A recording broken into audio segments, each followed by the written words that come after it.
two men ran, left their home when they heard the news that Jesus Christ had risen from the dead. Peter took off. John took off, running to the tomb of Jesus. But something happened because Peter was old. Are you with me? John was a young man. John outran Peter. Peter left first. Peter started running first. But John outran Peter. Because he had an advantage of age. He had an advantage of what? Of speed. He ran. I could imagine what Peter was going through. God, this boy is not my mate. I am older than this boy. I'm old enough to give birth to this young boy. If not for the fact that Jesus Christ chose us to be his disciple, we will not have been in the same class. Now, the news has come that our master has risen. I left first. I started running first, but right now look at the boy in front of me. Despite the fact that I am the head of the disciples, I am at a disadvantage right now, because look at him. The Bible says John got to the tomb before Peter, and he stopped and was looking inside the tomb, and the tomb was empty. But something happened. The Bible says when Peter arrived the place, he saw John standing there looking inside, and Peter entered. Are you with me? I don't know what distracted John. I don't know what distracted him. But there was a recovery. Peter had a recovery. This is what I'm talking about. There's a grace that sponsors speed. There's a grace that sponsors speed. Are you hearing me? That is what this man of God is trying to tell us here. That it's not about how fast you run. They might have gone ahead of you, but when the grace come upon you, you will be the one to enter first.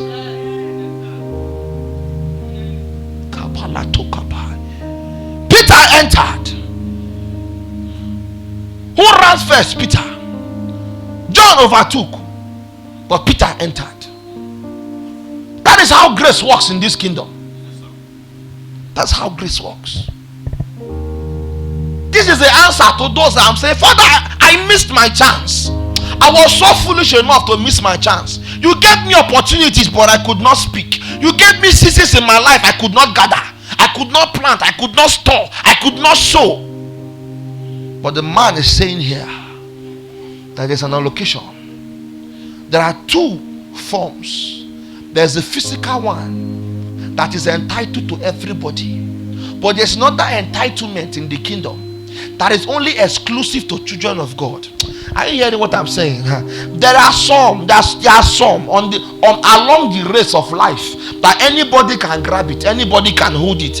Everybody have right to it because God put it there for everybody to use. But there's a special allocation that is sponsored by the Spirit of God that is only given to those that are sons of God. Are you hearing me? So if you are a child of God, you are not at loss. You have an advantage. Are you hearing what I'm saying this evening? You may have missed your time. You may have missed your chance. But there's something called grace and mercy. Are you hearing me? But this one is not in the hands of man. It is in God's hands. That's why I said, I will have mercy on whom I will have mercy. This one is not to him that willeth, not to him that runneth, but to God that sheweth mercy. You may have the will, you may have the speed, but this category of the allocation is coming from God directly, and is the one that makes the choice. And who better to choose than his children? Who do you think he will choose than his children? No father turns back on his children. No matter how far they are gone, his arms are always open. So even if you have missed your chance, get ready. There's about to be a restoration. Do you hear what I just said? You may have missed your chance and time in life. You may have missed your timing. Some of us have missed our timing so bad that right now, when we are supposed to be resting, that is when we start working, because we missed our time and we missed our chance. But there's an allocation in this kingdom that is preserved for you as children of God. So I want to pray for you that there's about to be a restoration in your life. Fire. Say, God, what's happening? You see a woman of 50 years not married, she missed her time. She missed her chance. Something might have conspired. Whether it's a physical process or a spiritual process, but something conspired that she missed her chance. Because the Bible said none will lack her mate in the Bible. So every man has a person to marry him. A man. Yes, every woman have a man to marry. It's already in the Bible. Every woman has a child to bear. Because the Bible said none shall be barren in the land. So it's about you not missing your time and season. That's why a man of God looked at himself in the Bible and prayed a prayer. Say, oh God, satisfy me early. I don't want to go to PTA meeting at 70 years. When I say, come, your children are having meeting in school and I'm 70, that is when I want to go. That is not early satisfaction. That is a capital representation of a man that have missed his time. Now, what can help you restore is grace and mercy. Are you with me? You will know what I'm teaching you this evening is the truth. If you look at your life, there were times your season came, you mismanaged it. Your season came. Your season came. Some of you is procrastination. I will do it tomorrow. Let me just enjoy this money now. I will do it tomorrow. Okay, this money has come. Okay. Let me just eat it. I know another one will come. I will do it tomorrow. Some of you, that is how the enemy have made you to eat your time and waste your season. Just like that. Just like that.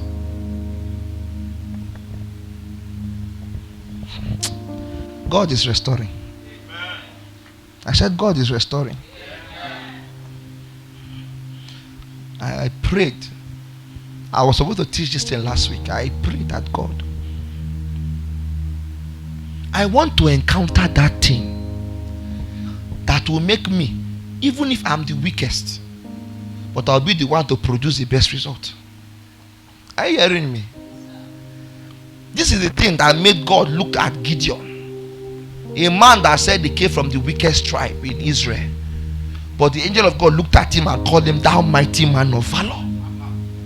Because it's not about your foundation. Are you hearing me? It's about God's allocation. It's not about your foundation. Your background does not matter to God. No. A man that you will ask, he said, I'm very weak. I'm very weak. My tribe does not have a say.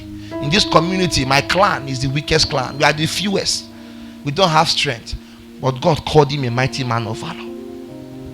God gave him only 300 soldiers to conquer a city.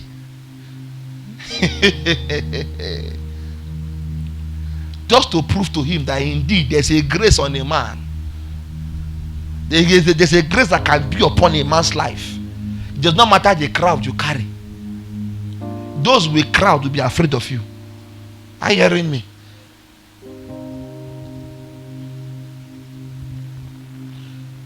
Why people will say, they say, life is not fair.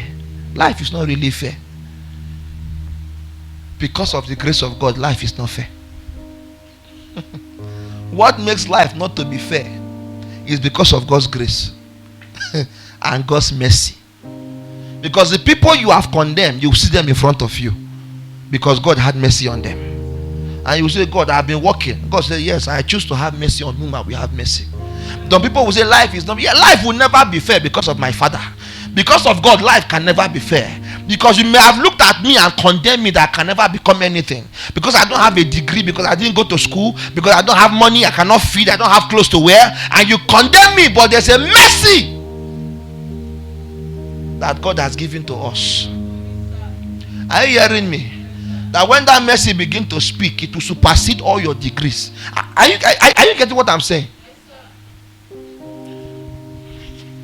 There's a man I know, a great man of God. He never had chance to go to a university because he was carried away doing the work of God. And if you ask him, what is your greatest regret? You say, I didn't go to school. When I hear people talk right now, no, I just say, there's another man of God he was looking up to. The man had degrees. So when I hear him talk, I love him, I like him. You know, I just wish I can have it. And God said, is the degree your problem? Say yes. The next week they came and knocked at his door. That so and so university want to honor him. And they called him and gave him a degree out of honor. Something the man did not read in school was put upon him by the institution. And God told him, sure, you have gotten the degree now. Do you feel any different? What people go to school for 8 years to read, 7 years to read, was given to him on a platter of gold. Because there's a grace upon a man's life. Are you hearing what I'm trying to tell you? Understand this principle. Understand this principle. I tell you the truth under heaven, I lie not. Your life can change if only you can apply this thing. When you say, Father, may I not miss my time, may I not miss my chance. The Bible said the sons of Issachar, they understood the times and the season. They understood it. Are you aware that if the 3 wise men were careless with their timing, they wouldn't have seen Jesus Christ? What do you think? What do you think they followed to the place of Jesus Christ's birth? A star. A star. Understand your time. There was a time they carried Jesus Christ and they wanted to stone him and kill him. And the Bible says he walked from their midst because his time had not yet come. Understand your time. If you know your time, you will not shout Jesus unnecessarily. Because there's some things that will come to you. No, this one cannot do me anything. Because I already know my time. Hi. Hi. Are you with me this evening? Time and chance. Time and chance. Another thing that can make you miss your time and chance is manipulation. Say manipulation. Say it again, say manipulation. Some of you, it's not really your fault. Forces from your background. Maybe there's an institution that is affiliated with your background, that they have saying that all the children that come from so and so family will suffer this particular thing, and you are not aware because of lack of knowledge, and you don't really understand what God has done for you, and you cannot use the principle of God's word to fight, and you are there living your life one day at a time, but you see that your life is going bad, it's getting worse, it's getting worse, it's getting worse. It's not really your fault. It is because you don't understand. Say, whenever a man comes to me, once they do my introduction, the man runs away. And you are a nice person, you have good character, but whenever they, as far as they just do introduction, bam, the man run. A lady told me that 4 times they have done introduction. 4 times. After introduction, the girl no. After 2 weeks, the man will run away. So the last one that they did, after she just told herself, she told the man, Oga, in 2 weeks time he will run. The man said, no, I will never leave you nor forsake you. You know the way the same way Peter said, Jesus, I will die with you. And Jesus looked at him and said, before 3 o'clock you will you will deny me 3 times. The girl was saying, no, this, don't worry, it's no problem. The man said, no, I am serious. I am the one that will end that thing in your life. The girl will smile. The man said, I will never leave you nor forsake you. 2 weeks, the man ran away. It is not ordinary. The girl had to take a decision that I'm going to collect my life from the hand of that powers. I'm going to use what I've gotten from Jehovah to set myself free. And she decided to go into prayers. That was how she broke free. Some of you missed your time and it's not your fault. I saw an old woman one day, very old woman, fetching water, carrying bucket by herself. And I asked myself, how did this woman live her life that at this point she's alone? That's how I think, church. Forgive me. I just asked, how did she live her life? That at this point, she's alone. She can say, oh, maybe all her family members are dead. No, Allah. But are you telling me that there's nobody she affected? That is not a family member that cannot take care of her at her old age right now? When they are talking now, some of you will think, they are just saying it. They are just saying it. You will hear some elderly women talking to young girls. This thing you are doing will take you nowhere. And they will say, they will make you feel you don't know what you are talking about. But they don't know that this person advising you is talking from experience. Yeah, I did not know the meaning of when they say what an elder sees sitting down. A child will not see it even if he climbs the highest tree. Until right now, I find myself giving advice to young people about the same thing people used to advise me of. I said, oh, I think now I understand. Then when they were telling me, I chose not to listen. But I said, I did not know that one day I'll be the one telling other people. Because right now, you have seen that what they told me is true. Are you with me? Don't miss your time. You are going to pray whatsoever has made you or is making you miss your time and chance. Because time and chance is your right. God gave everybody equal chance and equal time. The reason why you see some people more successful than the other is because of vocability. That grammar is too big. It's because they use their mouth. They use their mouth. Are you hearing me? Someone said something. Said to not be vocal is to be local.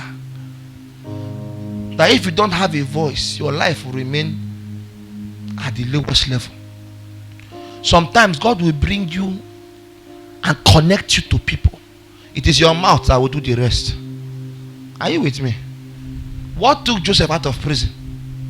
Mouth. Mouth. What took David into the palace? Mouth.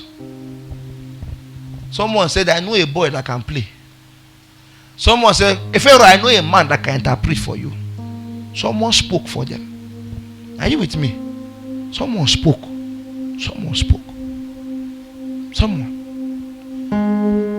Some of you have come in contact with blessing, but you cannot speak. You came in contact with your miracle, you could not take action.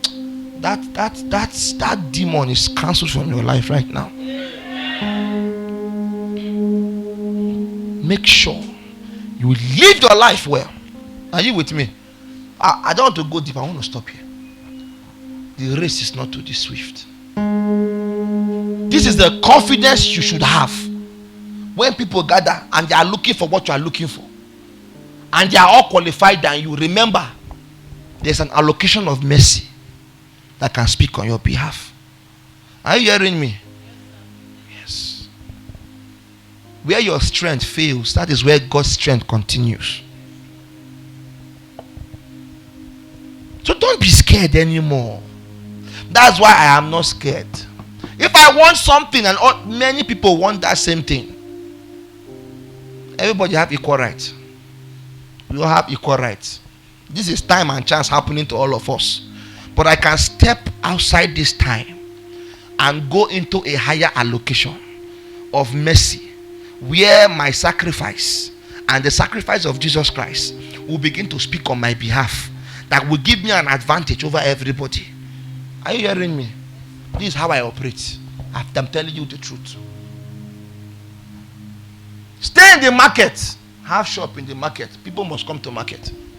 But not be everybody they say. Because what you are selling, another person they sell it. So what makes you different? That is what I'm talking about. That they will leave other shop and rush to your shop. If you want grace to speak for you, do your best. Do you hear what I said? If you want grace to speak for you, do your what? Do your best. They say do your best and leave the rest for God. It is true. God will not come and do best for you. Do your own best. Okay? Yes. He said his strength is made perfect in your weakness. So do it to your level. That you know that this is the highest level I can go. So God can take over. If it will take you to clean your shop and make it fine, do your best. Don't leave your shop dirty. And the other woman that's not a Christian, for example, her shop is clean. She will spend time and invest in her shop, put light, put everything. But you feel because you're a child of God, you can do anything. No, it doesn't work that way. If you want grace to really speak for you, do your best. Do your best. You may not have money to put what she's putting in her shop, but make sure that what you have in your shop is your best. Hello? Yes. Once it's your best, then just see what grace can do. You see how men will be drawn to you, and they will not know why they are coming to you.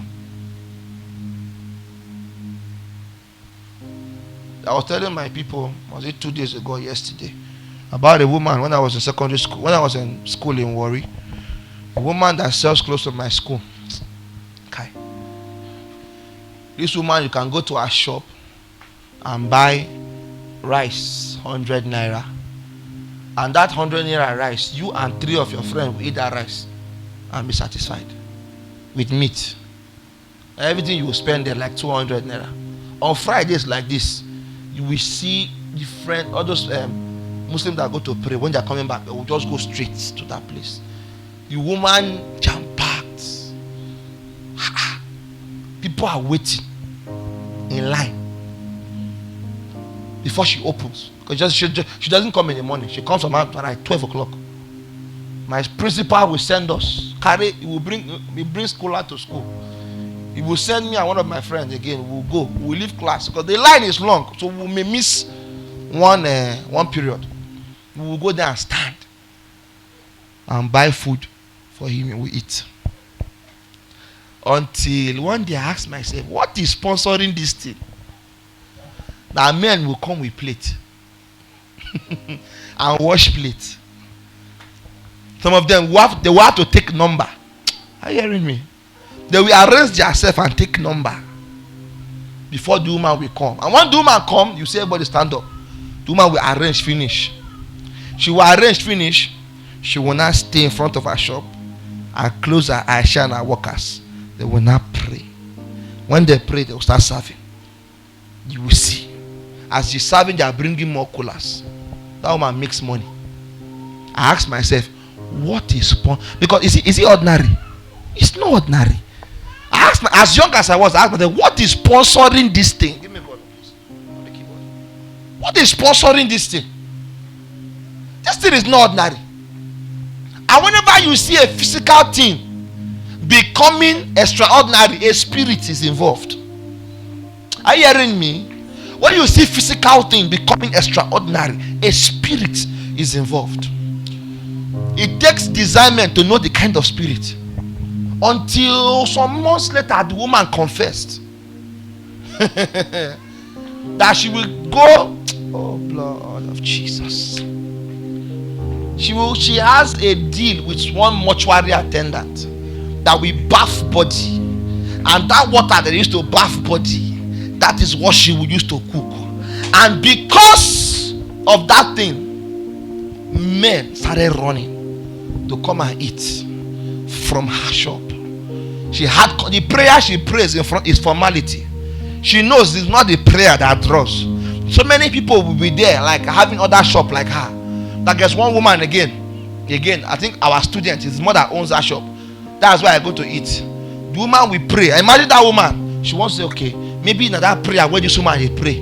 That means people they come. So when she wants to serve, she will stand too with her workers and pray. No, the woman that is praying, she knows in her heart that this prayer is not what is bringing men. There's a spirit that is compelling men to come. Are you hearing me? No be our food sweet pass. But men will just be at home thinking about our food. Some men will refuse to eat their wife's food because I want to go there. They won't convince their friend, come on, let me take you to one place. After you eat this food, your life will change.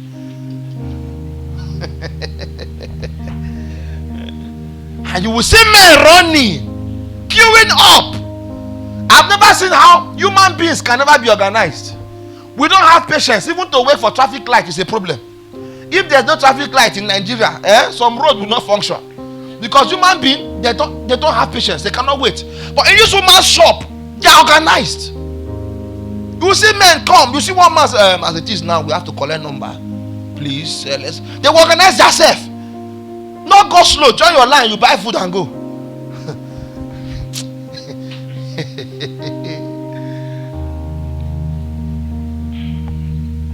But something shocked me when the woman confessed. When the woman confessed, I don't know how it happened, but we heard the confession. I was like, what struck me was the person I was going to buy food for was my principal. This man so much enjoyed the food, say, you know, they remain for us. And I thank God for that. When we saw him the next day in the assembly ground after confession, we were smiling and looking at him. How the man would just, he doesn't care about if we miss class or not. He would just send us to go and buy food for him. And we'll queue and come back, he would dash us money. Because he enjoys the woman's food. Not knowing that what he enjoys is not the food. Hello. It's not the food. There is something that is convincing him that, oh boy, you are enjoying this thing you are eating. It may not be sweet, but the thing will keep telling him that there's no other food like this. This is what you are enjoying. Are you hearing me? Because there are people right now that may be cooking around that place that their food is 10 times sweeter than this woman's own. But there's a spirit that brings men. Likewise, if the devil can do this, how much more God? Are you hearing me? If the devil can do this, how much more God? There's a woman in my school, university. They used to call her, she used to do this thing they call Ewa going. When I went to school and I saw this one, I became careful. Because you will see bankers. We rush and leave office, we come with plates to this woman's shop to come and buy beans. It's beans, Ewa going is beans. Beans and bread. People will go and buy. People will come. I was like, I started watching this one with one eye. Until I began to find out secrets. That this woman, she knew that it was not by her food. That there's a spirit that brings men. So let me cook my best and let the spirit bring the men to me. Are you with me? When you see some kind of prayers that they pray, you ask them, is it because of food that they are praying this kind of prayer?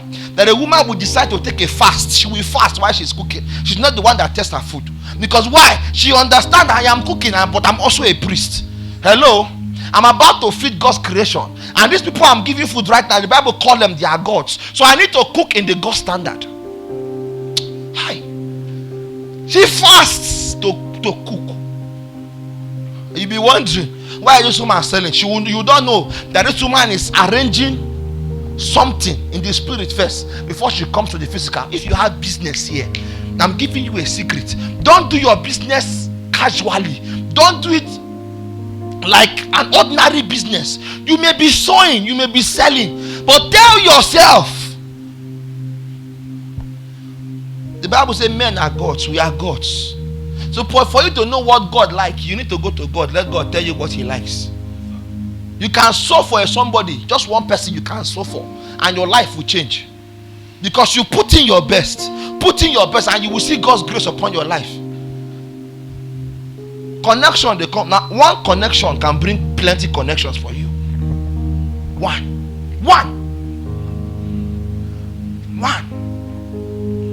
So change your mindset.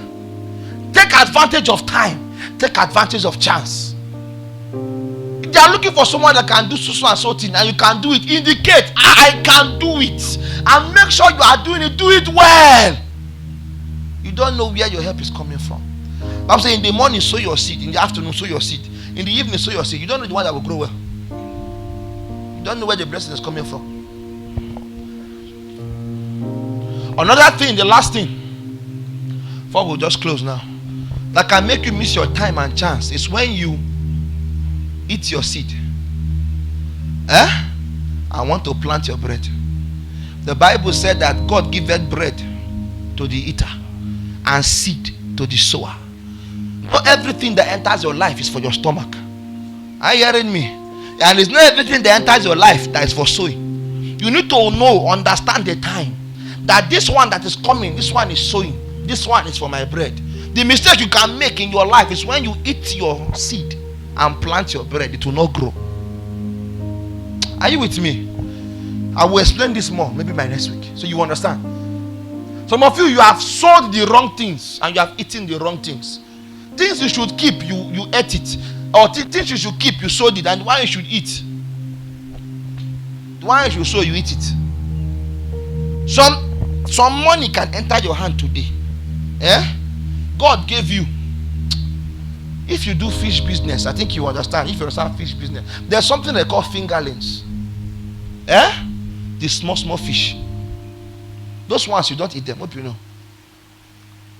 You don't eat those ones. They're very small.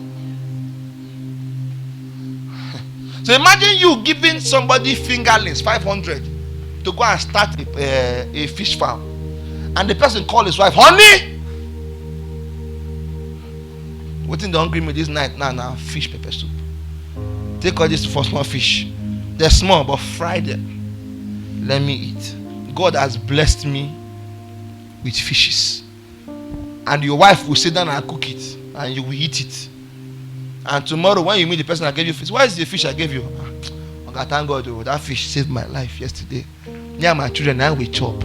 But you didn't know that what that man gave you is a means to have billions. You ate it. Hi.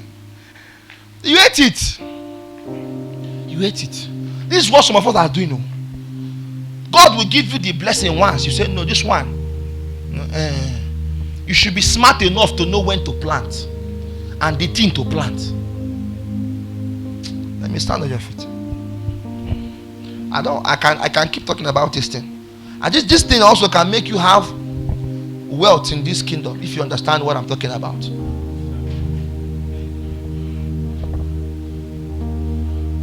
Hi. If you're a man that thinks about God, you think about the work of God, you always have. God gives to people he trusts. I'm not about kingdom wealth, kingdom riches, not anyhow money. God gives to people he trusts. If God knows he gives you, his work will not suffer. I'm telling you, you will continue to have. I'm telling you the truth. You will continue to have. You will continue to have. Because God trusts you. So show me a man that have God's work in heart. I will show you a man that will never lack. Because God will keep giving you. Because he knows you will keep giving. God knows that what he gives you will not die in your hand. Some of you, nothing leaves your life. You buy a shirt, you wear the shirt till the shirt become rag in your kitchen and you burn it. As it enter your life, it is finished. Nothing leaves your life to anybody. Nothing, you are not a blessing to anybody. That even if there's a dog in your compound, hunger will kill the dog. Because nothing will leave from your kitchen to that dog mouth. Nothing. Don't live like that. No. God should be able to trust you. Now, if God wants to bless your neighbor, God can give you a blessing. Because he knows if he blesses you, you will bless your neighbor. Are you with me? Don't live your life like that. Oh. Do your best and see God's grace. Do your best and see God's grace. Do your best and see God's grace. And what I'm telling you, I'm not saying you should go and live a fake life. No, don't live a fake life. If you have a shop and your best is to put a fan, put the fan. Make sure everywhere is clean. God will bring helpers to you. Don't be envious of anybody. You know get you and person where they run the same race. Everybody have their calling. They have their race to go. So if this person is doing what I'm doing, the person is successful. Thank God, glory to God for the person. But when your time comes, it is called your time. Are you hearing me? It is called your time. And nobody will stop you from your own time. Nobody will rob you of your own time. Are you with me? Lift up your hands. I'm going to thank God.